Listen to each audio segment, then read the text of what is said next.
Ne haber? Tam onun için bir şey yapıyorum. Kendine iyi bak. Görüşürüz.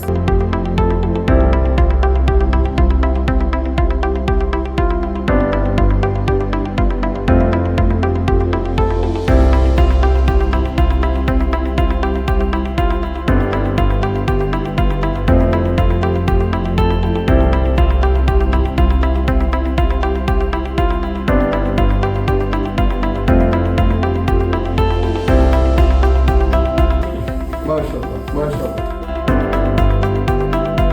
Seni gördüğüme çok sevindim. Resim gibi bana vermişiz. Kendine iyi bak.